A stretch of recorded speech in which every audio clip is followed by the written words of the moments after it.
Buongiorno, Dave Petty here, aka DP, on the Mark IV restoration. I'm going to be changing the gearbox oil.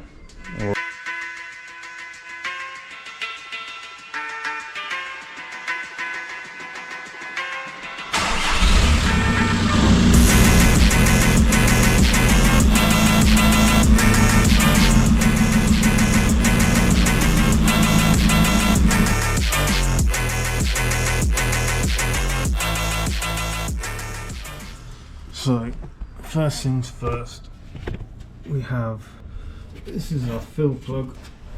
We want to do the fill plug first just to make sure that it does actually open, because if we drain the gearbox oil out, then we can't put anything back in. So we need to make sure that opens first before we do the drain plug. The first early model of the Mark IV requires this special tool. It's a spline tool. It's an M16 spline tool, but it's like a circle cut out the middle, so it's anti-tamper. Why they've made an anti-tamper for the gearbox oil, I don't know. It seems a bit silly to me, but hey ho. So we're gonna crack this off and see if it works. Luckily that goes right in the middle, so they did something right with the design at least. Let's see if we can crack this open.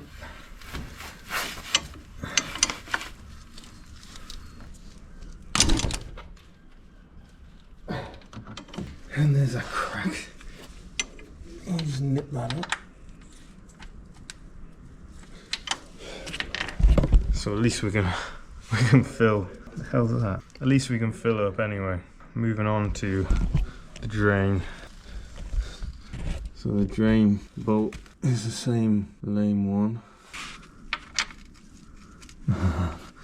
It's this one here. Lovely. It's not going to be awkward at all.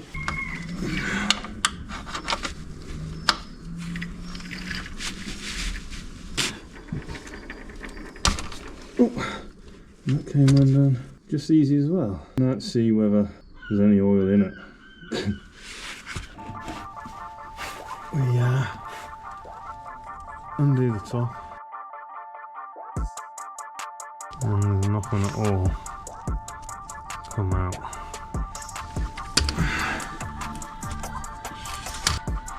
Doesn't feel like there's any pressure behind it.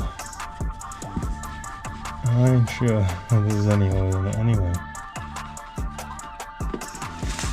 Oh, we've got oil, which is good news. Doesn't seem like we had much in there though. Like, it came out a bit and now it's pretty much stopped. It's not stopped, but it's still trickling out. It doesn't smell very nice either. It smells like burning. You can see it dripping now. So that's empty. And it stinks. It smells like burning plastic. It's probably never been changed, and I don't think there was enough in there in the first place. Replace the bottom one. And we're just going to nip it up. That's it. Doesn't need to be overly tight because it wasn't overly tight when I undone it. The manual calls for 2 litres. This is the best stuff I could get. Manual gearbox oil, 75 something, fully synthetic, but 75 GL4 and specifically for VAG group application. The way you got to fill it is we've got a file. We've got a pipe.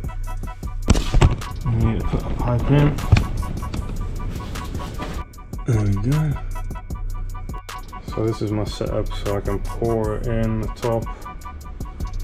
And the tube runs all the way down to the gearbox. And then I can check, because as soon as it starts coming out, then I know it's full. So here we go. Wish me luck.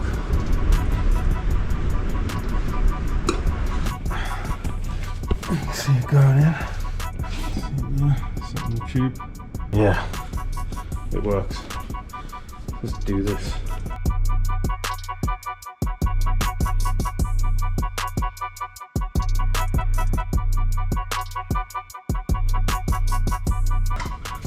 And there's 2 litres in.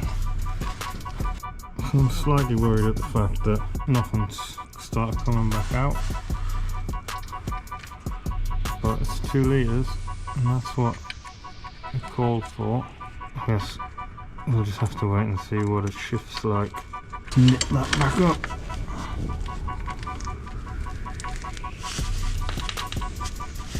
There we go.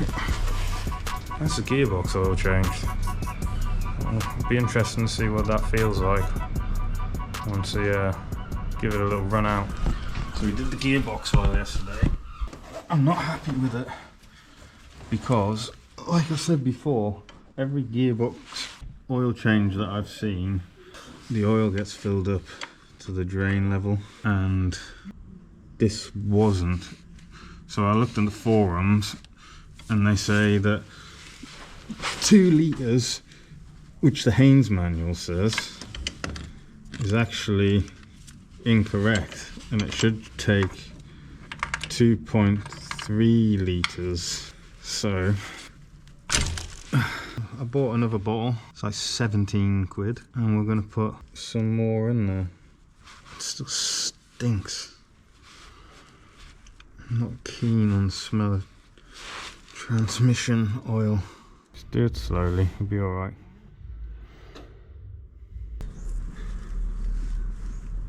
Yeah, that's it.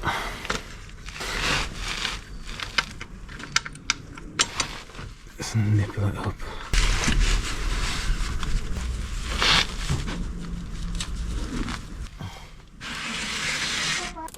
Well, the car moves, so I'm happy about that. Now we've got to do this brake cable. I've got till tomorrow to have it done.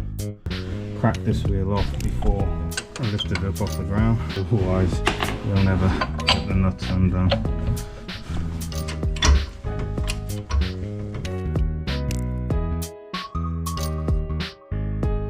So I reckon we're pretty safe now. Working on the cars, never a guarantee safety, is it? Here we are with our brake. Just so happens we have 2 new of these. Probably not going to do them today though. Pads are pretty low, but not gone. There's the rear brake handbrake cable. This is it here. So we'll give it a clean up.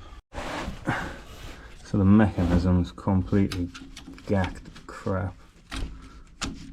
Can't even see the actual bolt. I need to be able to move it.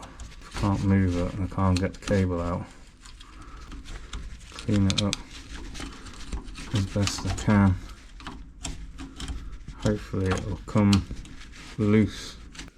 Cleaned it, give it some lubricant, and we've actually got movement in it now. I'm just going to keep giving it that bit of lube. It'll have to be greased up and just keep working it. But this cable's still got to come out because I think the cable's either seized inside or snapped inside. But we got movement in the back brake now. So this is the handbrake mechanism. So this pulls this tight. If I move the handbrake up, you can see it pulls it tight. I'm not going to do it all the way. But yeah. So I need to loosen this off so I can pull the cable. It's like a brake cable on a bike. It's really simple. Surprising it holds a car. You just have to take my word for it because I can't do it one-handed. So there's that out. You can see the little lug and it sits in the dish. You can pull it out, and that's now out for the left hand side, and it just feeds to a little hole in the car to the bottom. So we're going to remove this cable now. So now the cable's loose on the inside. This should just pull out, which it does, and it moves quite freely. So I'm wondering whether I even need to change the cable, or whether it's just because this is seized. And that seems to move nicely. So it might just be this, because that ain't moving. Yeah, it's not the cable, it's this bit. So after a second opinion, I realised that this cable is actually okay. Don't have to change the cable. Changing the brake pads. See how it works after that.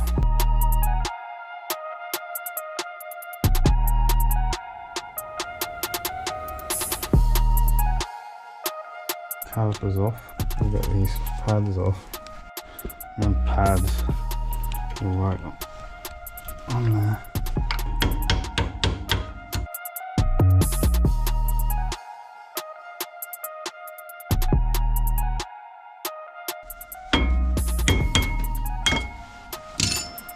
Right, they are on there.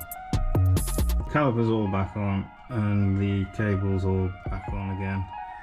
Got to go and link it back up inside the car. If I can get in there. Look how everything's just so tight. I mean, I'm not even gonna bother doing the other back brake pad unless I really need it. Because I can't work on it in here, there's no room. So as long as the handbrake holds, I can get it out, and then I'll just I'm going to refurbish them all them brakes. So we're going to link this back up again, and I can't do it with you guys, unfortunately. Wheel back on. Just got to get rid of all these stands.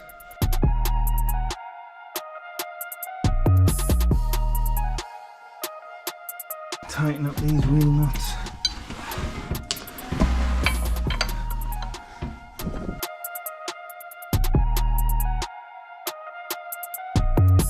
See how the handbrake performs. So the job was a success. I've put the car away now. It's got all crap either side. I needed to bed the brakes in a bit. There's a steep hill down the road which I tried it on, and it wouldn't hold on it. I was like, oh, for God's sake. Then I realised, yeah, you've got to bed the brake pads in. And once I bedded them in a little bit by driving up and down the road and just touching the brake lightly, went back to the same hill. Park and brake works a beast. Doesn't even rock the car, still doesn't move. I'm happy with that. I think that's a pass. Still some other jobs to do. The other rear brake pad, because I haven't done it. Can do that once it's out. Got to adjust the position of the intercooler so it's not rubbing on the radiator, and a lot of other things. Tomorrow, MOT, come on, and I can actually work on this thing properly. MOT Retest day.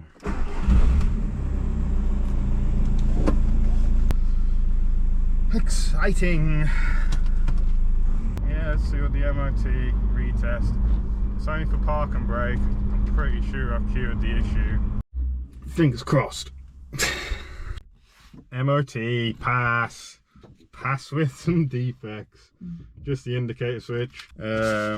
Indicator switch, registration plate lamp, and brake pads wearing thin on the rear right. Of course we didn't do it because we were it was a pee take, really. Absolute piss take in that garage. I'd never want to have to work in a single garage again. I'll never let the MOT run out on this ever again. So now I can actually do stuff. Parked on the road outside at the moment. Got to get my tax now before the traffic warden comes around and does me for having no tax. I managed to accomplish a lot with this, really, so far, before she blows. Ah, she blows! Anyway, DP, TG, this is the Mark 4 restoration. Hope you are enjoying watching this series. There's more different stuff to come, not just the Mark 4. We haven't got around to doing any videos. I'm waiting for Tom to upload some videos. But yeah, Mark 4 gone.